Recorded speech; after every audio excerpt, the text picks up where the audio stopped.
The TV is on, your friends are ready, and now it's time to get the food.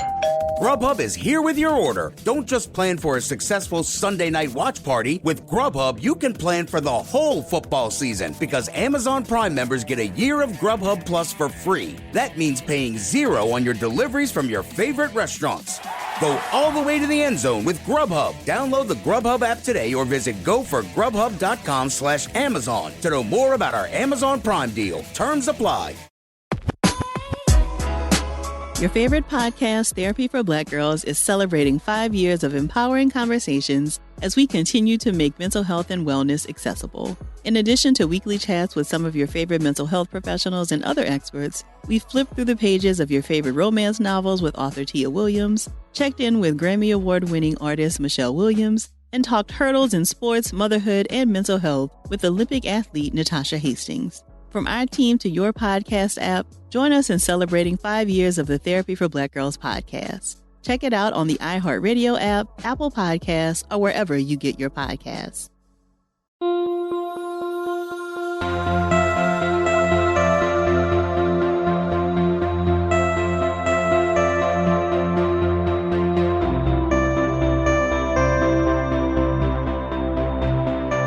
You're listening to 100 Words or Less with Ray Harkins.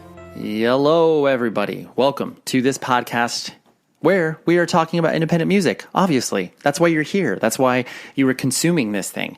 And I'm back from the United Kingdom. Actually, not really. I'm recording this in advance. So I'll be able to tell you about all the cool stuff that happened at Outbreak Fest. But until then, I have this great episode to be giving to your ears.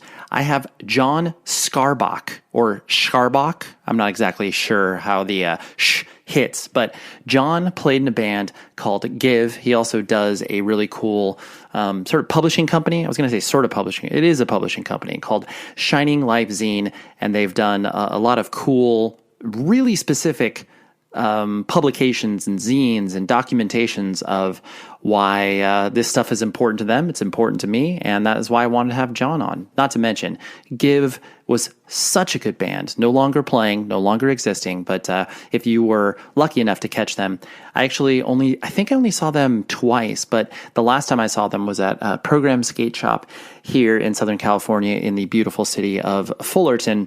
And if you are lucky enough to go to Program for a show, please do. But I remember seeing Give there. It was Give in Mindset, I want to say, and Give was so good. I just love the energy they put out, not to mention the, their music. It's very engaging, entertaining, and not typical. And that's what I love about it. So John and I talk all about that. But you can do me a favor. Please spread the word of this podcast. Tell your friends, anybody who cares about independent music. The show has been seeing a pretty substantial uptick as of late, and I appreciate that. That means you are all, preaching the gospel of this particular podcast. You can also email the show, 100wordspodcast@gmail.com, and you can also leave ratings and reviews on Apple Podcast, and then you can also leave a star rating on Spotify. I know you hear it week in and week out if you are a regular listener of this show, but I have to mention it in every show because, not every human listens to every single episode. If you do, shout out to you. I appreciate that, but, you got to cast the widest net, so to speak. Anyways, John, it was a great chat. We actually had a chat previously, and then the internet demons took over and unfortunately had to scrap that conversation. But John's a really interesting dude. He has had being raised in the military, traveled a lot, has just always focused on being creative and being attached to the hardcore scene. And that's why I wanted to talk to John. So here is John, and I'll play a little bit of Give as we head into the discussion. And of course, I will always tell you about what is happening next week at the very end of the episode. So here is John.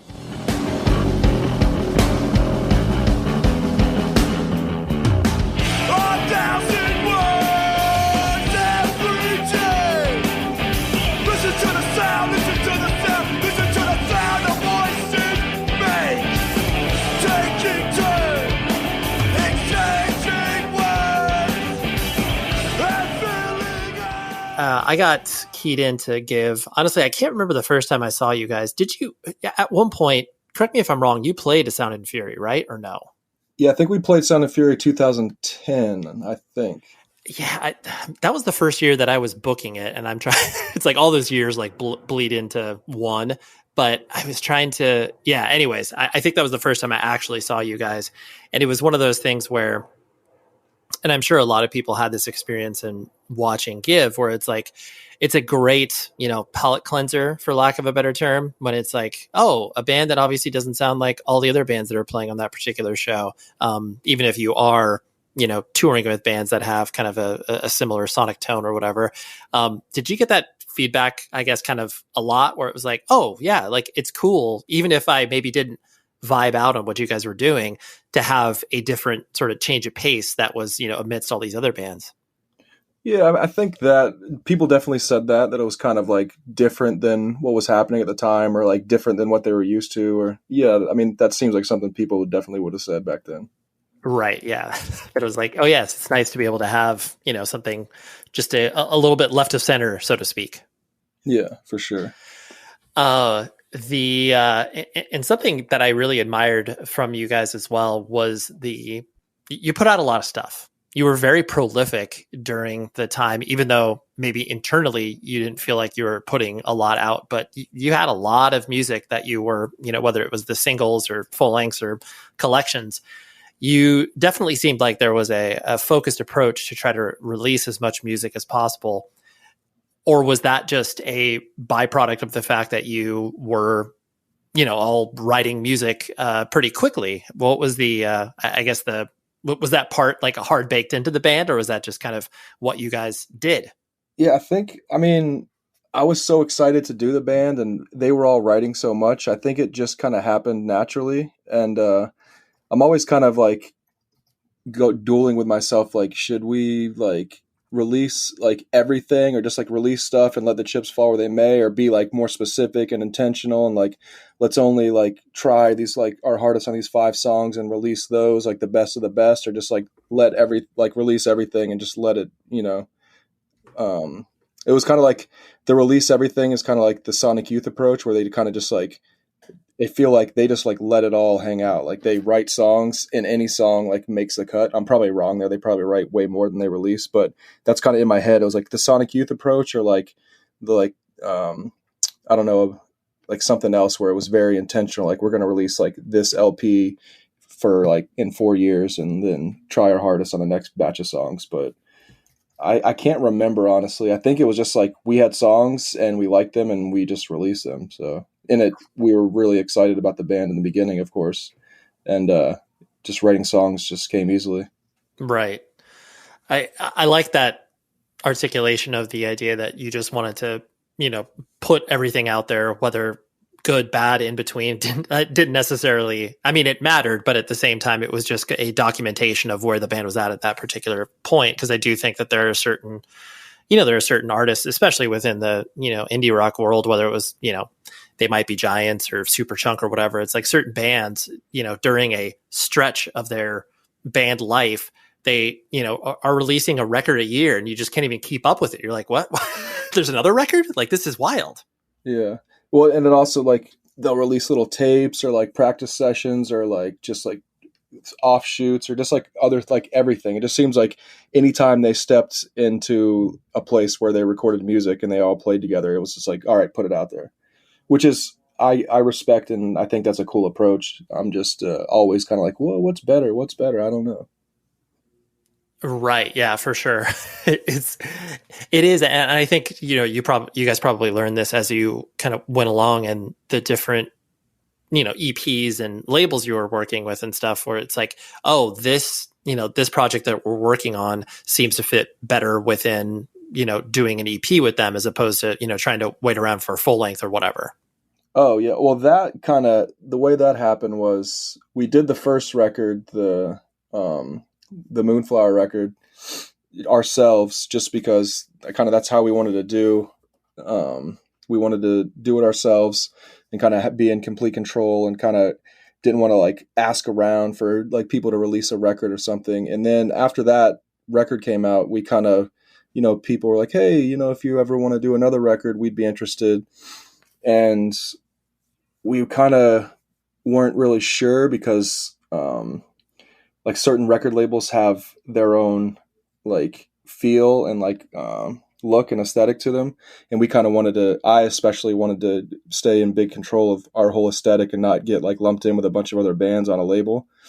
Even though I love that, for us, I didn't want to do that. So, but then once we kind of got a few offers, like of friends wanting to put our record out, I thought, oh, it might be cool if we like split things up and we do an EP here and we do an EP there and we do it like, kind of mix it around where we're kind of a part of a bunch of labels, but not like the whole, we control the whole, Right. It's these, strategic alignments and I know that probably sounds a little more businessy than you were approaching it, but just these things where it's like, yes, it's cool that we can work with Revelation and Triple B, and it's like they're all friends and all part of the same scene. So why not try to spread it across as many partners as possible?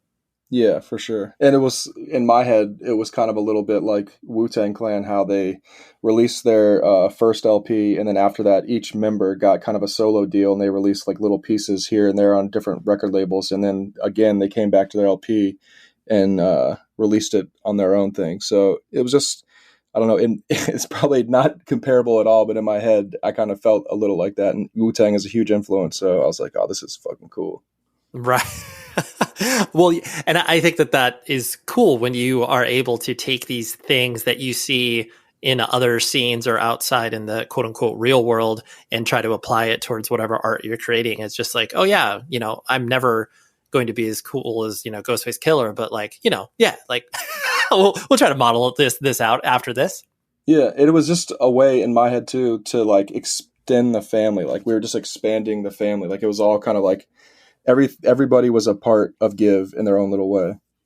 Right. Yeah. It was like the inclusive nature of what you guys were doing as a band and musically, where it's like, we don't care, kind of what scene you're coming from as long as you're here for it. And then that also was part of your strategy in releasing music too. Yeah.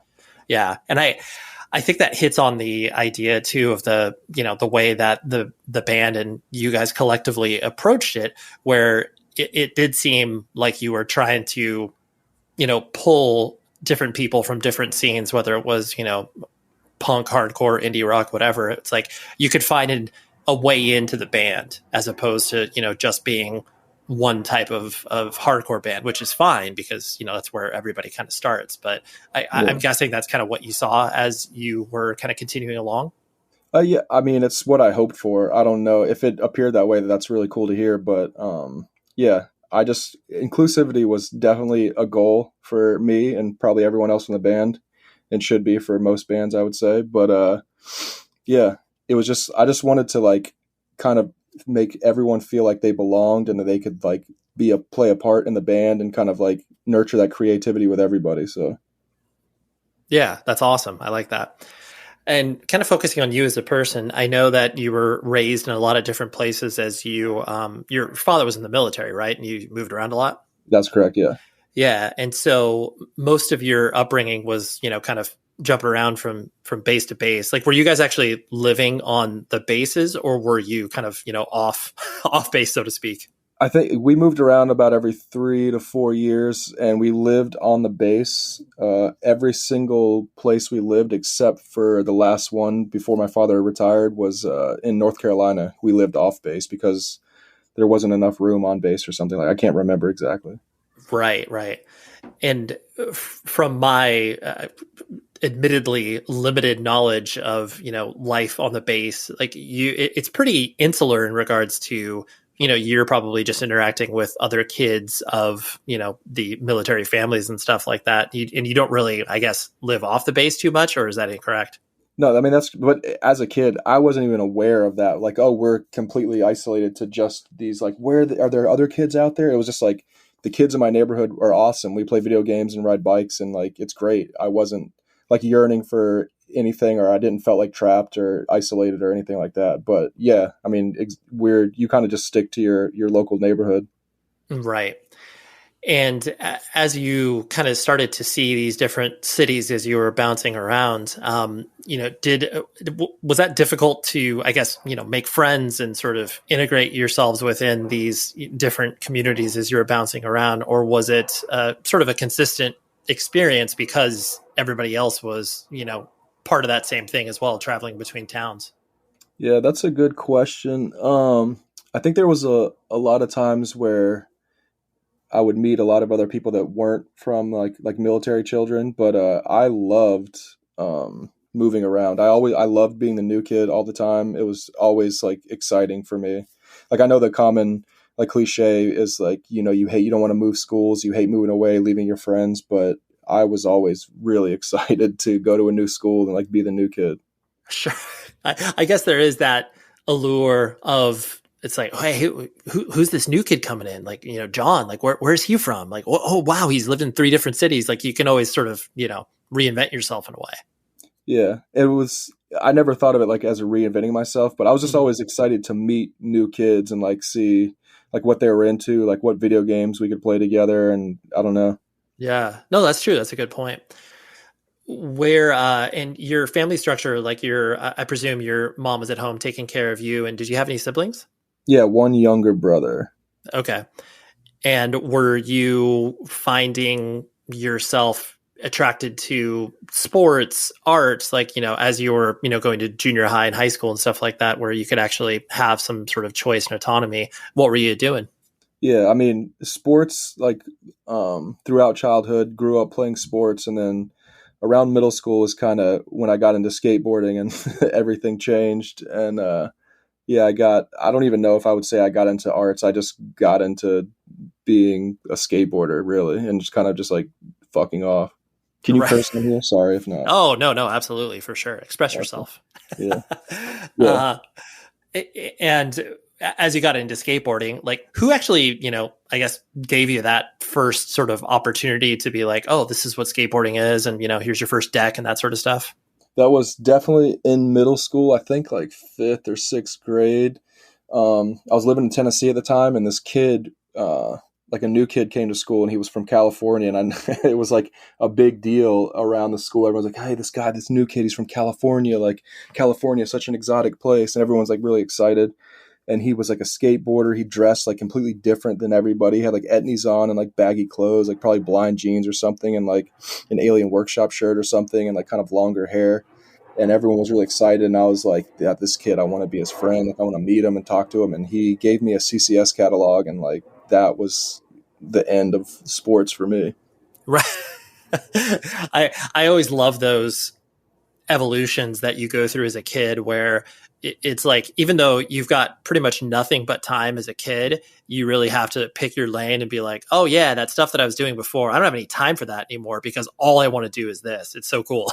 It feels like your role or kind of like where you're at is so defined and you cannot do these other things. When I was a kid, that's how it felt, at least. I mean, it might be different now. I feel like maybe for kids now, they can do whatever they want and it feels like natural. But yeah, for me, it was either like, okay, sports are done. I'm going to be a skateboarder now. I cannot play sports, and I'm going to do everything that like being a skateboarder entails. So. Right. Did you have hopes for, being a pro or semi-pro, amateur, like, competing in, events and stuff like that? Or was it just a pure, I love the culture and I want to be a part of it? Yeah, of course. I mean, being that young and getting into skateboarding, you dreamed about like, skating for like a cool company and shit. Like obviously I wanted to skate for Toy Machine or something, but, those are like, as a kid, you dream about everything. And of course, right. Yeah. Right. What were some of the big, because I imagine around that time too, you were getting into, videos as well, the whatever, jump off the building and that sort of stuff. Like what videos were pretty instrumental for you as you started to navigate skate culture? Well, I mean, 411s were huge. That was like 411 is the first skate video I ever saw, and that was big and introduced me to a lot of music and shit. And but Toy Machine's Welcome to Hell is like what really like blew my head apart. Like that was the first video I got where it seemed like someone was like, this is like what I want to be and like how I want to operate and how I want to look and what I want to listen to. Like that was like a big deal. And I love those videos too for so many reasons, including the fact that like they were so entertaining, even if you really, frankly, didn't even care that much about skateboarding, like all of the other, whatever pranks and skits and all the other things that they were doing in those videos were so much fun to watch. And like you said, just kind of really immerse you in that culture where it's like, oh man, I can't even skate that well, but I just want to hang out with these people. Yeah. And it's at that time, Toy Machine was kind of like, the pranks and shit like weren't really happening yet. It was just like all sick ass street skating and like, heavy metal and punk. It was fucking awesome. Right. Yeah. Right. It's like, I can't believe that dude did a 10 stair. That's unbelievable. And so as you started to, become really immersed in that, I'm going to guess that school also took a backseat and you necessarily didn't care that much about your grades, or were you kind of just, pardon the pun, like skating by on, C's so your parents wouldn't bother you? Yeah. I mean, let me tell you, I didn't give a fuck about school for sure. Okay. I think I was like getting like okay grades, and then eventually like later years or the start of high school, I was getting like straight F's. Like I was not going to school. I was like sleeping in every class. I was skipping. Like I did not give a fuck. Right. It was just like, when you say that you didn't care at all, was it very much like you were going to, fail all of your classes, or were you getting grades that would get you by, but definitely not excelling or applying yourself? It kind of just got worse as time went on, until my parents like kind of had to talk to me and be like, hey, like if you aren't going to like get passing grades, then you're going to drop out of school and just get a fucking job. Cause so once that happened, I was like, okay, maybe I should not like, maybe I should take some of this seriously. But yeah, I wasn't like I wasn't even going. And it was really easy not to go to school back then. Right. Yeah. There's the truant officers weren't chasing you down. No, for sure. Merchandise, band merchandise. These are very important things, not only to me, but to bands. So, I mean, if you even have been to one show, you know the spread that most bands have. So just think about rockabilia.com as the internet's merch table, okay? You will be able to find over 500,000 items. And before you buy anything, please use the code 100 words or less. That gets you 10% off your order. And they have so many things that are officially licensed. So that means the bands get paid. That's incredibly important, especially in this day and age of bootlegs where, some of it is totally like cool to have, but at the same time, you are not giving money to the bands, and that's not very supportive. So Rockabilia, independently owned, will ship from the Midwest. They've been in business for over 20 years, and they know what they're doing. Trust me, you can buy gifts for your friends, your family. I don't care what style of music you are into. You will find something at rockabilia.com. So please use the promo code 100 words or less. It tells you that you heard about it via this show, and then everybody wins. Rockabilia.com, the only place you should buy merch online. This show is sponsored by BetterHelp. We've all been there. Life's going good. Relationships are awesome. Work's great. Family life's great. And then all of a sudden, some things start to happen. A wheel falls off. You maybe have some issues at work. And then all of a sudden you're in a spot where you feel bogged down and you might not know who to turn to. You're like, I don't want to bug my family or friends with this stuff. That is why I wholeheartedly endorse therapy. I've used it myself, and I think it is an incredible tool. That is why I love working with BetterHelp, because if you're thinking of giving therapy a try, BetterHelp is a great option. It's convenient, flexible, affordable, and entirely online. That is the key point. All you do is fill out a brief questionnaire to get matched with a licensed therapist, and you can switch therapists at any time for no additional charge if you feel like it. If you want to live a more empowered life, therapy can absolutely get you there. Visit betterhelp.com/words today, and you get 10% off your first month. Please use the code, and that way you can sign up with BetterHelp and live a more empowered life. That's betterhelp.com/words. Try therapy. And I'm guessing because of that, like, was there tension in the home in regards to, you kind of just not caring about school and getting into these things that your parents probably didn't have any understanding of? Or was it just like, well, John's kind of on the beat of his own drummer?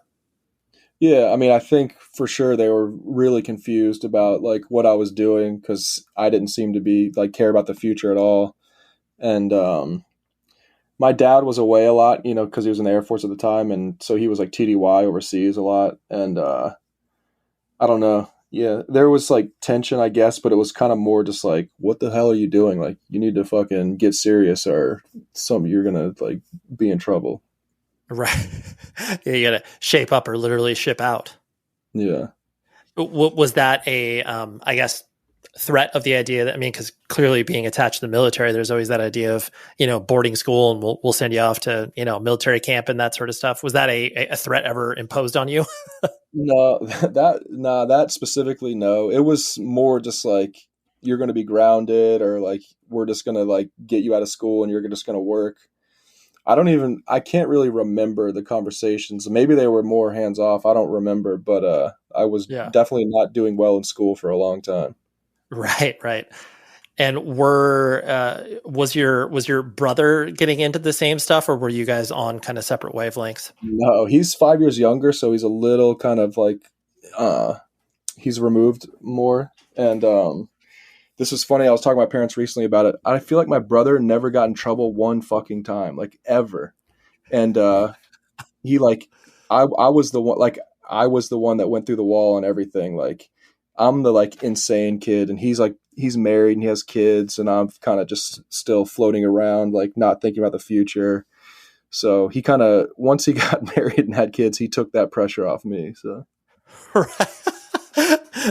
I just like that idea that they're, you know, usually the baby of the family is, you know, spoiled. And when I say spoiled, like this is just very generically speaking, but, you know, or that they, you have the older sibling has experienced the, you know, harsh punishments or whatever, and then the parents on the second or third go around are like, oh, we'll take it a little bit easier. It's just funny that you felt the relief of pressure where it's like, well, they got 1 out of 2 that's doing the quote unquote normal life stuff. Yeah, maybe with me they were like, we don't know what the hell this guy's thinking. Like, we tried, but who knows what's going to happen. Like, let's concentrate on this younger one, and we'll see if we can like steer him in the right direction. And maybe I don't know, but right. Yeah. No, it's tough to theorize, but yeah, I understand that idea where it's like, well, you know, this ship has sailed, like, let's dedicate our resources to this because John's going to do what he's going to do, period. Yeah, exactly. So then how did independent music kind of come into your purview? I mean, I'm guessing that your parents kind of generically listened to music in the house and you were probably exposed to radio and stuff like that. What was the journey there?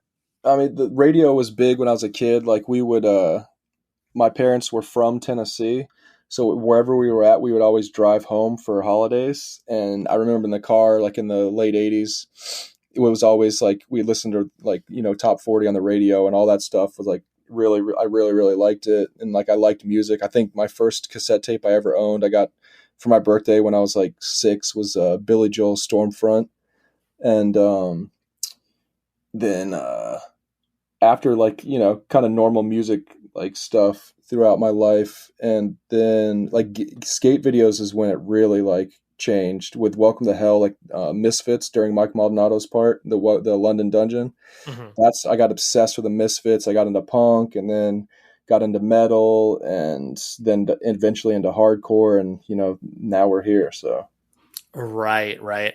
The once you started to, you know, get on the more independent strain, and then did you feel like the, I guess, rabbit holes opened up the more you were able to kind of put research into it? Or was the, you know, the skate videos basically, it's like, okay, I'm going to follow this along, and then whatever gets kind of presented is what I'm going to get into?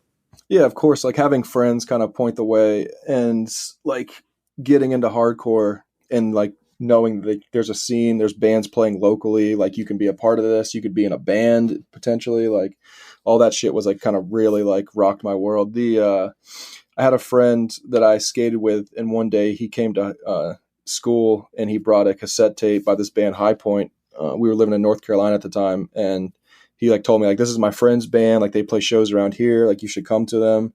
And like, once you kind of get into that, and if you're interested, it's like the sky's the limit. And it was just, I was definitely interested and wanted to know everything and meet everybody. And so. Right.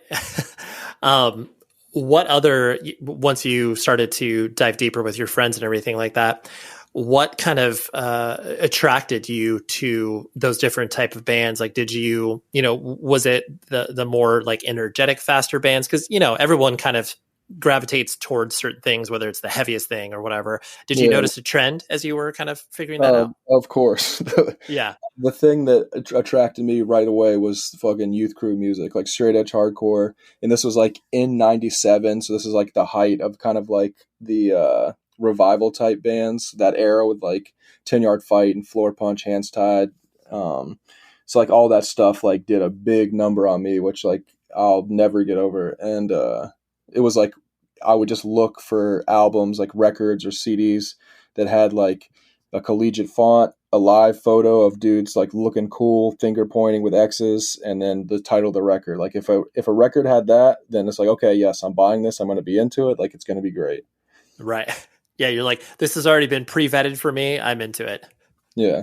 Yeah. And it's like, now you think about like, oh, why would you want to make a record that looks like every other fucking record? But like, thank you to all the bands that did, because it made the search way easier. And, you like, oh, Floor Punch Twin Killing, title, band, picture. Thank you. Yeah. Sick live photo. Right. Exactly.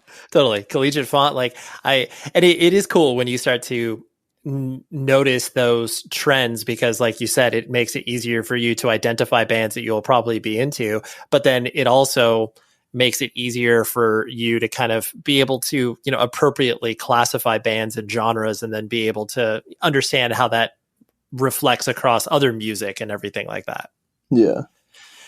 The, on that same idea, so you were gravitating towards, youth crew straight edge hardcore. I presume that you like claimed edge almost immediately, or what was that process like? Yeah, I can't really remember, honestly. I remember the thing I remember most was there was one day I went skating, and I was like kind of getting into hardcore a little. I wasn't full blown into it yet, but I was definitely like learning about things. And I went skating with a friend, and we listened to Slayer's the cover record. Is it Undisputed Attitude? I can't remember what it's called exactly. Yeah, I think you're right. And I remember we listened to that, we smoked weed, and we listened to that record, and we were in his house, and I just had this thought to myself while I was high. I was like, you know what? I'm not going to do any drugs anymore. I'm going to be straight edge, and I don't like this. And yeah, and that was like late 97, I think, something like that. Nice. And so that was a cold turkey. It was just like, nah, I don't need this anymore.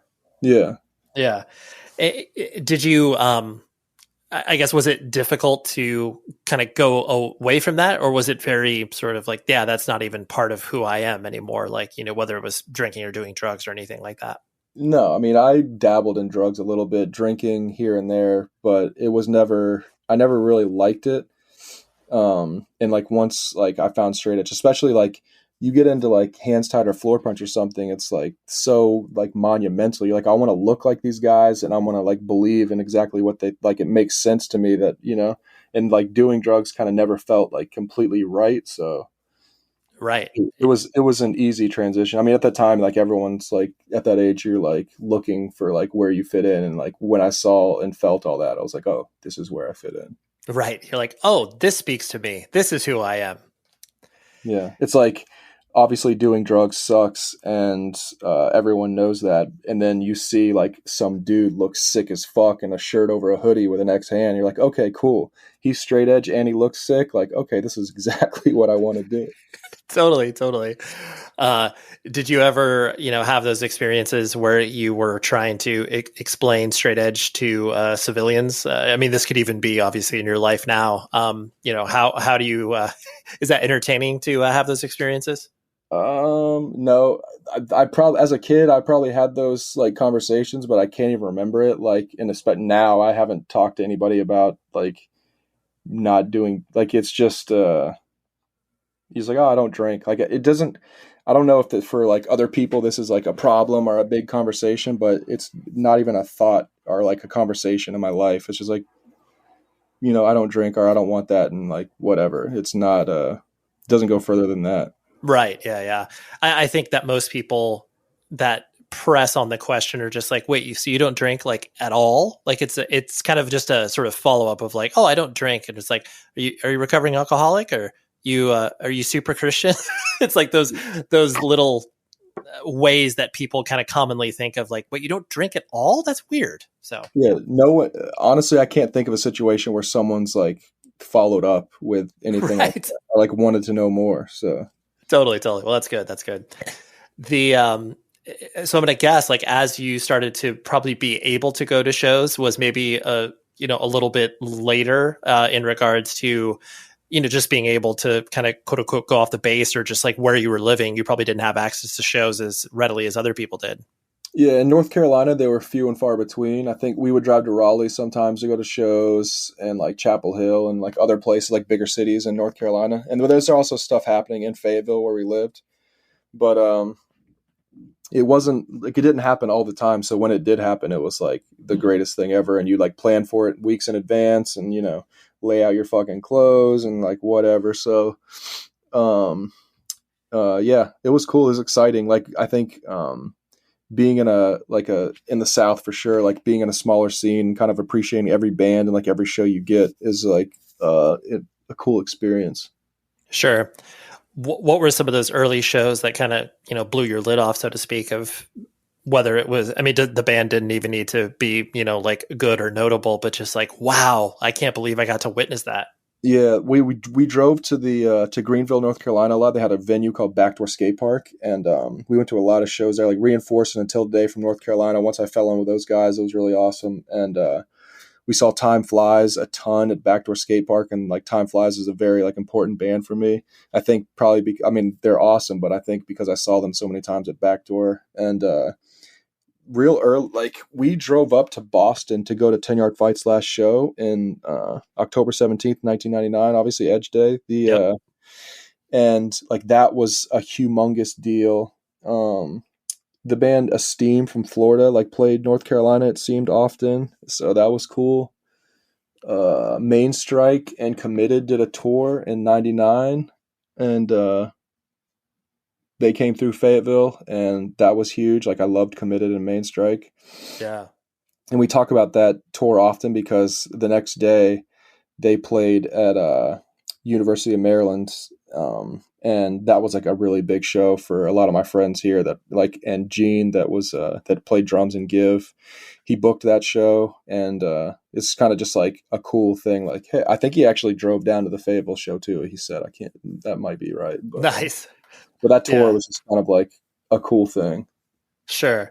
I do love especially at that time where it's like, the infancy of the internet, and the way that you obviously found out about shows was, via the Rev message board or whatever the case may be, flyers at record stores and stuff.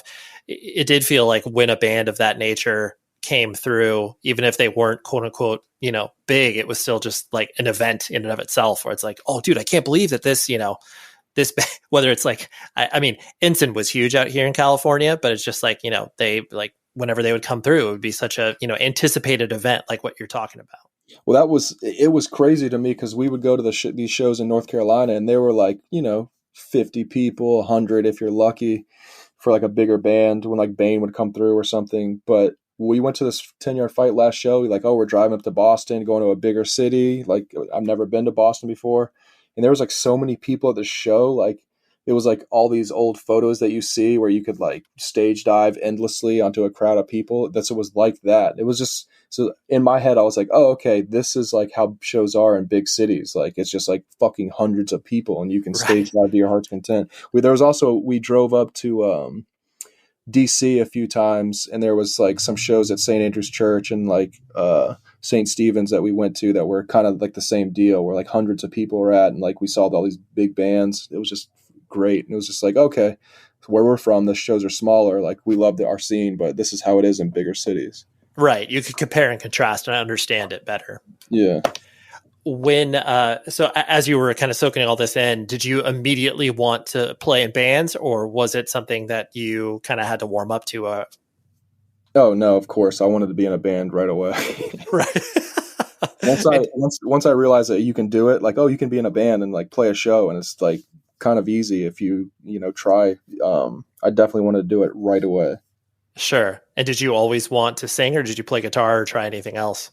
Yeah, no, I could play bass a little bit, but I always wanted to sing. I just wanted to like have the microphone and jump around. Right.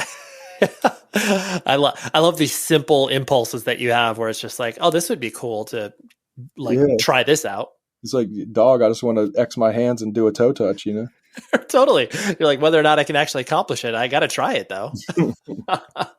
And so I presume that Give was not your actual first band. You probably played in some other, bands that maybe you didn't even record and just kind of gig around town, that sort of stuff. Yeah. When I was younger, in high school, I was practiced with friends a lot, and we had a band called Devoted, which was like, I liked Committed a lot. So I was like, oh, what's similar to Committed? Like, okay, let's start a band called Devoted. And then Devoted changed into X'd Up, and X'd Up was actually, I think, on a flyer. We were billed on a flyer, or we were billed on a show, but the show didn't end up happening. I remember being really relieved that it didn't happen because I was like so nervous to play. Right. So you couldn't even literally bring yourself to like play a show? Well, it's like I wanted to do it and I would have done it, but like there was a little bit of relief, like, oh, okay, the show was, like, oh, okay. Okay, I'm off the hook. Yeah. Yeah.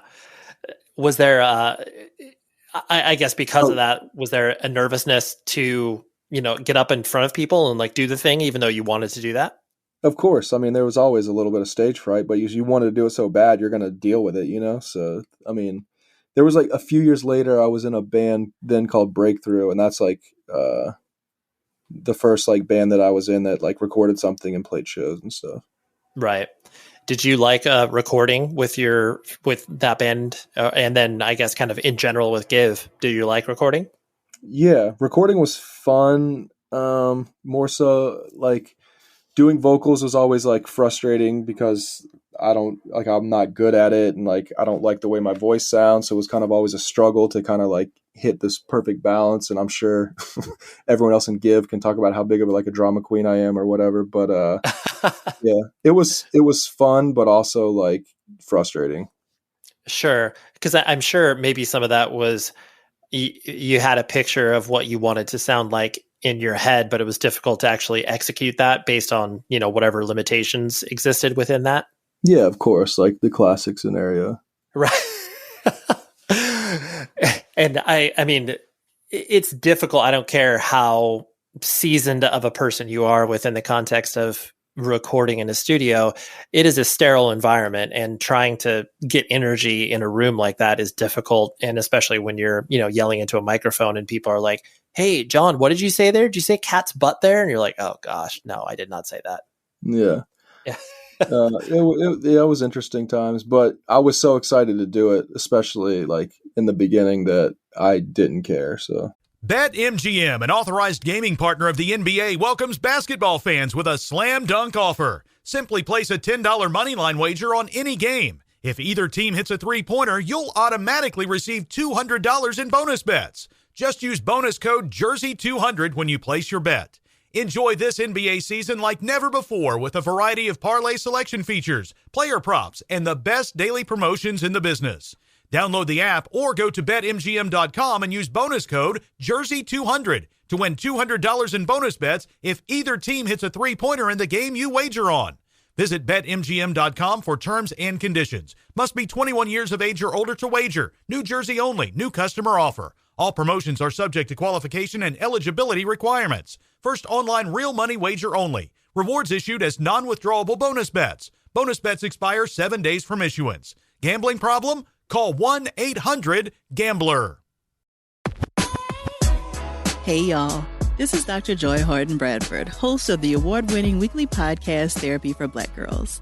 Our incredible community of sisters has been building the Therapy for Black Girls podcast for 5 years running.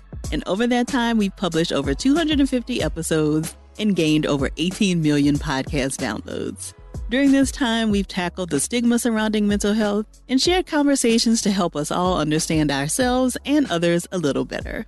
Hundreds of incredible licensed mental health care professionals and other experts have joined us to share tips on taking better care of ourselves. We flipped through the pages of your favorite romance novels with author Tia Williams, checked in with Grammy Award-winning artist Michelle Williams, and discussed the hurdles of balancing competitive sports, motherhood, and mental health with Olympic athlete Natasha Hastings. 5 years down and many more years of work to be done. Join us now by checking out the Therapy for Black Girls podcast on the iHeartRadio app, Apple Podcasts, or wherever you get your podcasts.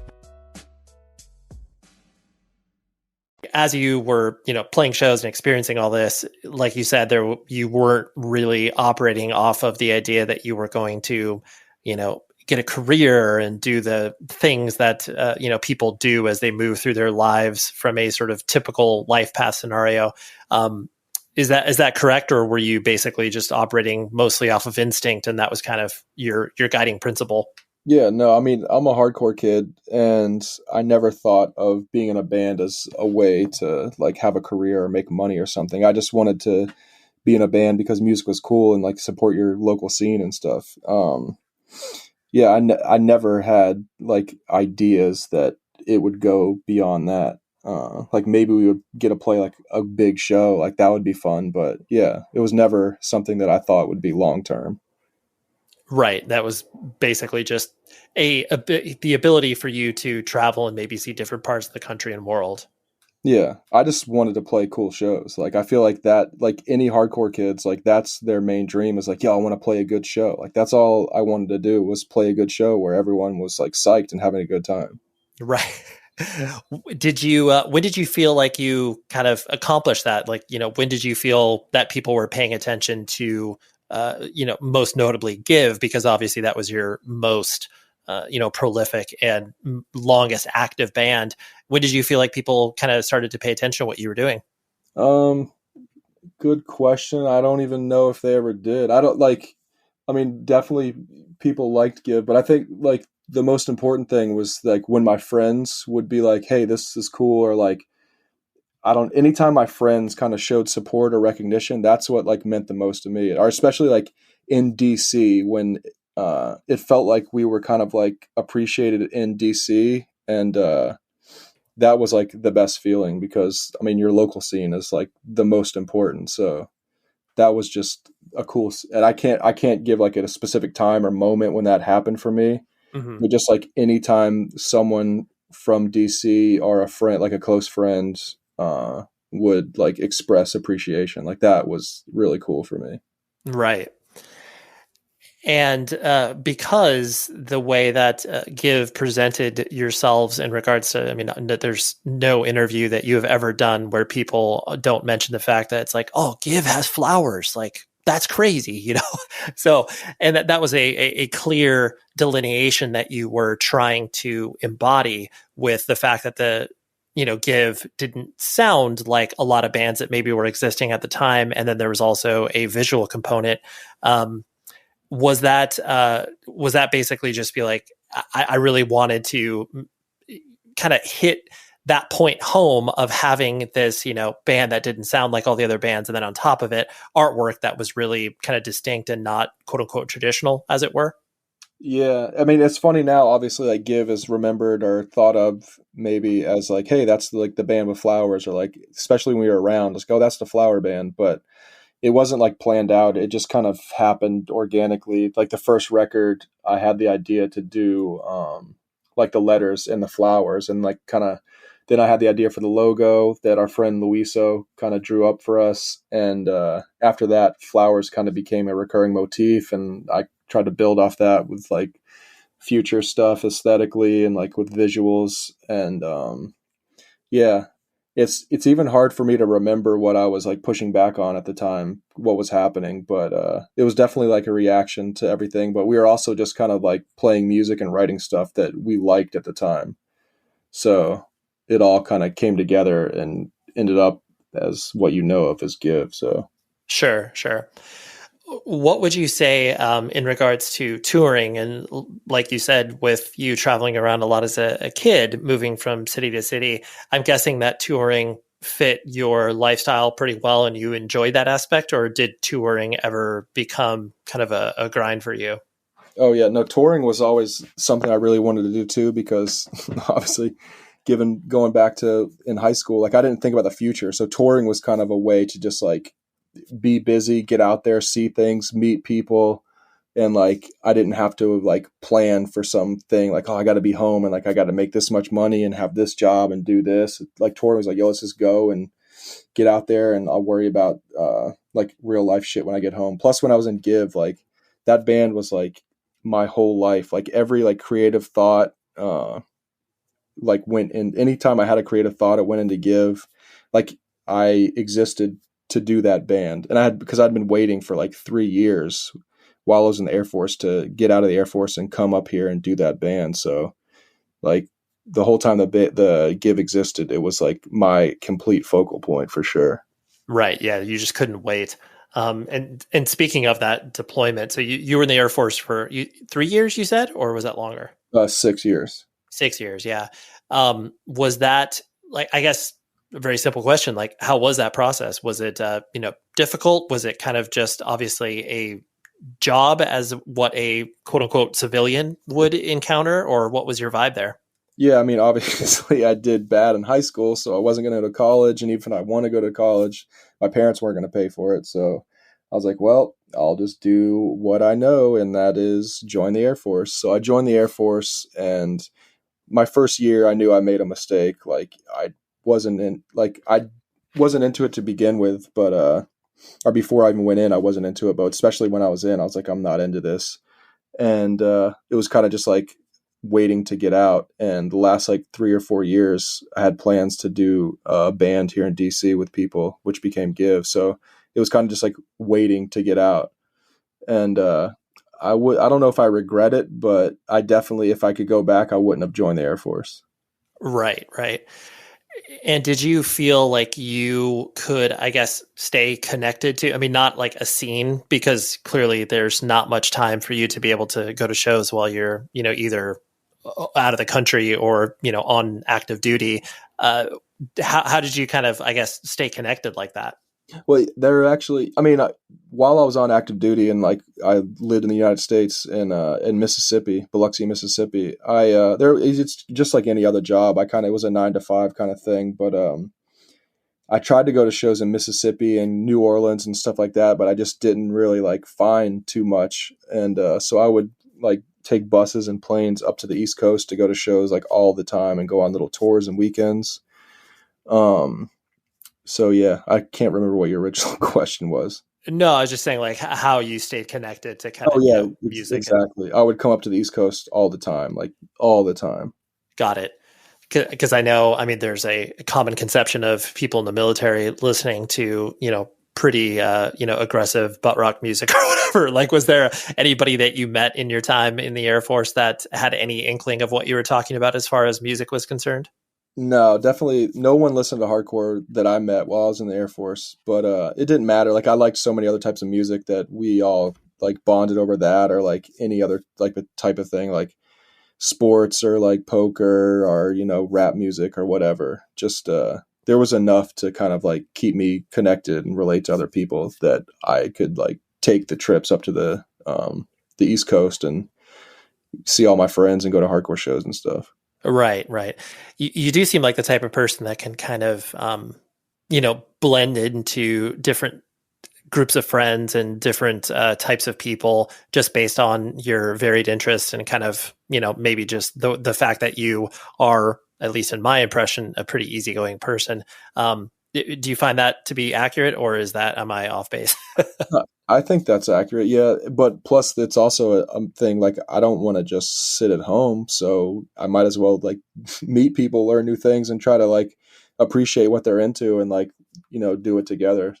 So there was no one into hardcore. So, okay, then I'll just play baseball with them or something, Right. Totally. Yeah. I'll talk to you about, 90s gangster rap or whatever. It's like, whatever you're into, I'll try to find something that I know and can talk about.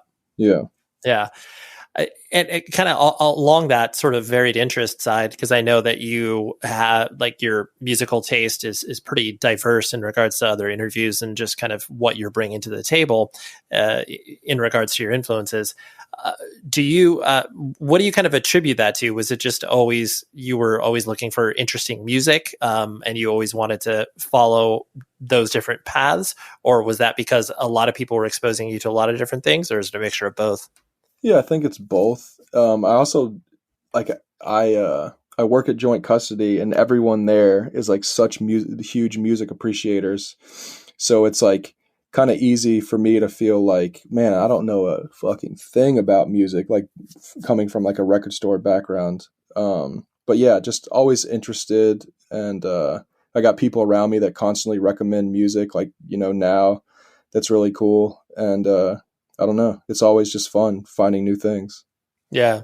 And working at a record store, I think, is such a, gift for many different reasons, but including the fact that, I mean, at least my own personal experience in working at a record store, it's like, I was brought in as the kind of punk hardcore kid that you could, I could talk about Lagwagon just like I could talk about Youth of Today. But then, if a metalhead came in, they would talk to like my coworker or whatever. And so, but then it was cool because you sort of absorbed all those other people's tastes because they would expose you to music where it's like, dude, I never would have known about, Caius or High and Fire, whatever the case may be. Yeah. So it's just, I'm sure you have some experiences like that too. Oh, 100%. And it's just always like the people I work with, everyone is like so music obsessed that we're always like talking about new stuff or getting excited again about stuff that we like have liked for a long time. So it's really fun. Yeah, that's awesome. And have you always worked at that record store, or what were you kind of, bouncing around after you got out of the Air Force in regards to, job and that sort of stuff?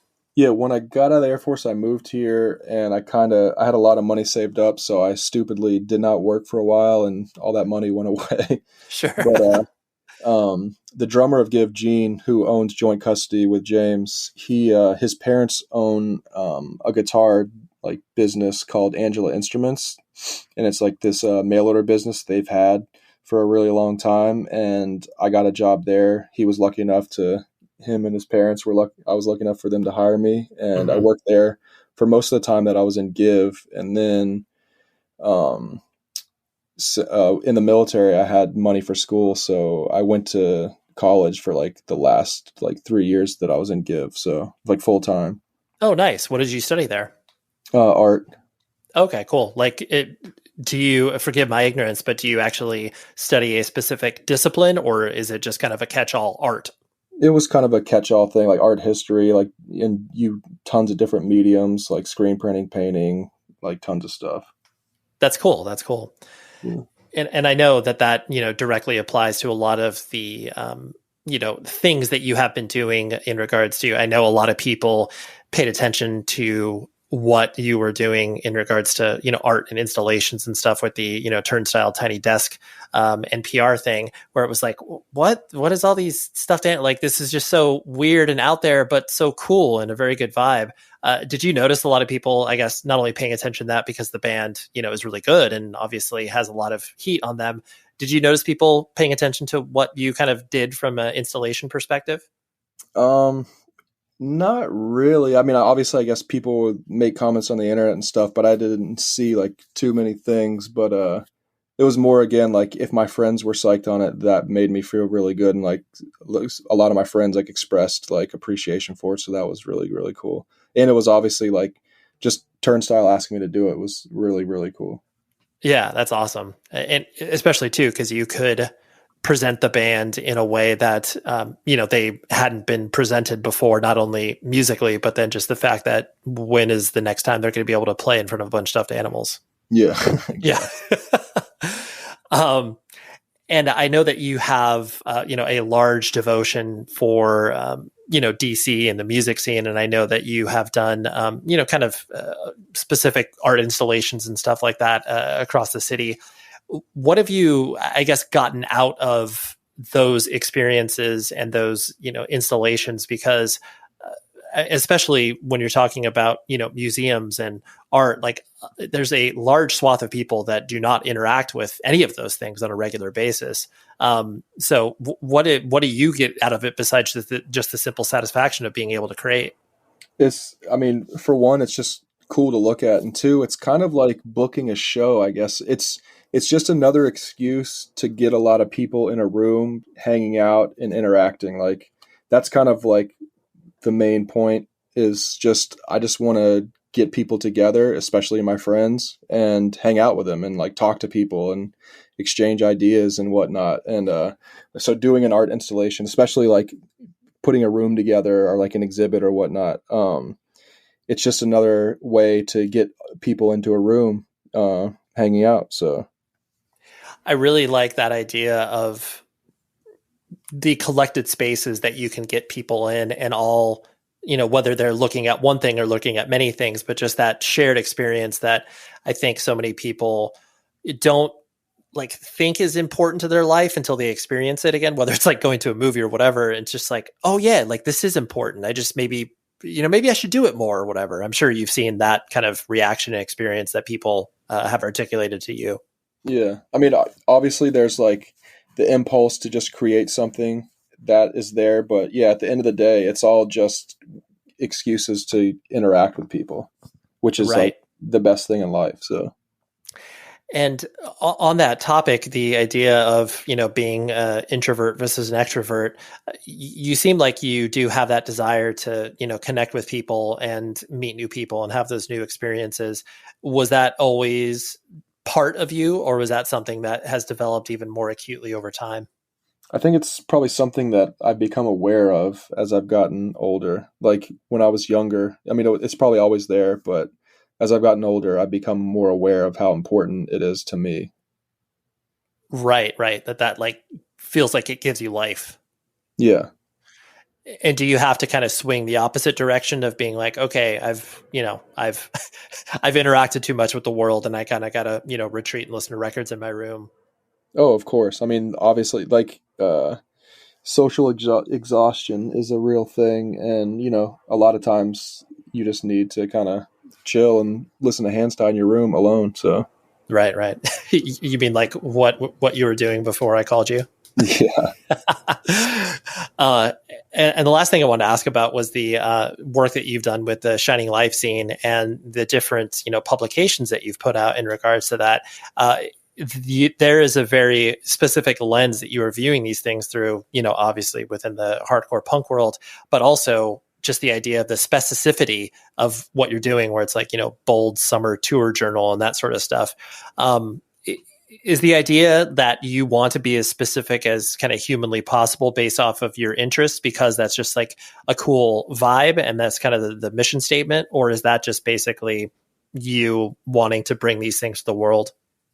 Yeah. I mean, I think it's just like anything, you want to try to help bring this to the world, stuff that doesn't exist yet, and stuff that I'm interested in. Like, it's just stuff that I would like that bold zine. I would want that to exist, even if I didn't do it, because it's something that I want to see and read. So yeah, just another way to kind of like help things exist that you would like to see. Can you name a project that you would love to sort of manifest where it's like, if I were to be able to put something out like this, that would be like the sickest thing ever? Oh yeah. I mean, plenty. I mean, obviously one of them is like the Youth of Today book that I've tried to get going many times, but it just kind of seems like an impossibility at this point.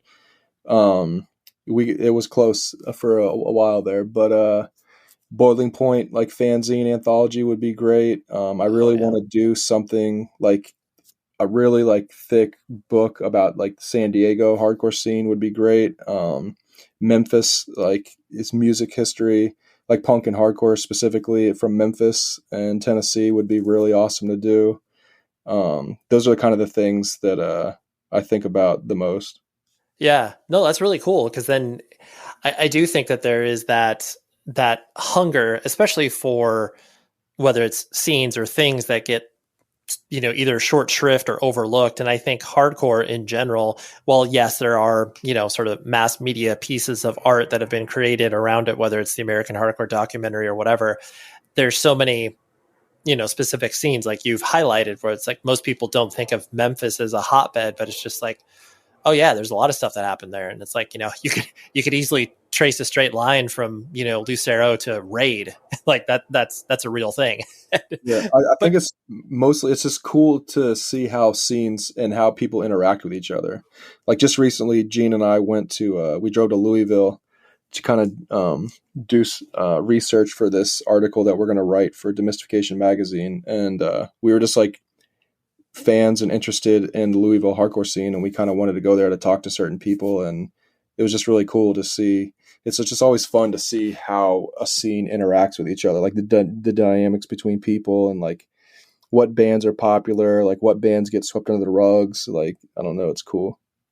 Yeah, it is cool, especially in looking at certain scenes and how certain bands, again, pre-internet, where it's like just the idea of the fact that like In Point could play in front of like 500 people in Louisville is just like, what? Like, that's insane. Like, how does that even happen? But it's just like, well, it did. And like you said, this is how it happened because, you know, all these people knew each other and then it reached, you know, this critical mass or whatever. And just like being able to document that in some capacity is really cool.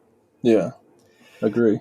What, last thing I wanted to hit you on was the idea of what keeps you, you know, connected to, I guess, youth culture, punk, hardcore, that sort of stuff, just because, you know, as you get older, there definitely is that idea that you know, most quote unquote normal people kind of tap out at a certain age, or it's like, I don't need any new music anymore. I don't really need to pay attention because I got my, you know, 20 records that I'll just listen to on repeat. What keeps you engaged? I mean, it's still exciting. And I think I'm surrounded by people that are still excited with it. So it's easy to kind of still be connected and engaged. Like, yeah, I mean, I think that's it. Yeah, plain and simple. I care because other people care, and we get each other excited about it. Yeah. Yeah, no, that's awesome.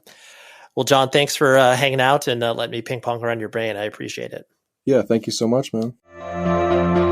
Thank you very much to John for having this conversation not only once, but twice. I hate it when that happens, but, you know, the internet and technology sometimes doesn't work for us. But thank you very much to John. And next week, I have a great discussion with, in my opinion, a very overlooked band called Smoker Fire. They were very active in kind of the early to mid 2000s, part of the whole Fat Records scene. But as you will probably find out, they didn't necessarily fit in there. And I would probably put them more in the sort of Gainesville hot water music scene, but just really, really catchy, punk, anthemic. It just makes you want to pump your fists, kind of like a Veil in a way, except the Smoker Fire was a little bit more polished, for lack of a better term. But anyways, Joe McMahon for Smoker Fire. Who is on the show next week. That's not even a full sentence, but you get it. And if you're still listening, then you're a very patient person. Until then, please be safe, everybody. You know what it's like to endlessly seek a remedy. Are you ready for a prescription that's once daily, steroid-free? Vitamin-tapinarof Cream 1% is a prescription topical treatment for adults with plaque psoriasis. Do not use if you're allergic to Vitamin-Cream. The most common side effects of Vitamin-Cream include red raised bumps around the hair pores, pain or swelling in the nose and throat, skin rash or irritation, including itching and redness, peeling, burning or stinging, headache, itching, and flu. Tell your doctor about all the medicines you take, and if you are pregnant or plan to be, ask your doctor if Vitamin-Cream is right for you. You deserve more from your topical. To learn more, visit topicaluprising.com. Introducing the Dunkin' Run. $1 donut with any medium coffee. A whole new era of... I'm going on a Dunkin' Run. You want anything? Yeah, maybe a jelly donut and an iced coffee? You got it. Ooh, wait, actually glazed donut and a hot coffee. Okay, back on track. Make it a Dunkin' Run. Get a $1 donut with any medium coffee. America runs on Dunkin'. Exclude specialty donuts and fancies. Offer valid on medium or larger coffees. Price and participation may vary. Limited time offer. Terms apply. Your favorite podcast, Therapy for Black Girls, is celebrating 5 years of empowering conversations as we continue to make mental health and wellness accessible. In addition to weekly chats with some of your favorite mental health professionals and other experts, we've flipped through the pages of your favorite romance novels with author Tia Williams, checked in with Grammy Award-winning artist Michelle Williams, and talked hurdles in sports, motherhood, and mental health with Olympic athlete Natasha Hastings. From our team to your podcast app, join us in celebrating 5 years of the Therapy for Black Girls podcast. Check it out on the iHeartRadio app, Apple Podcasts, or wherever you get your podcasts.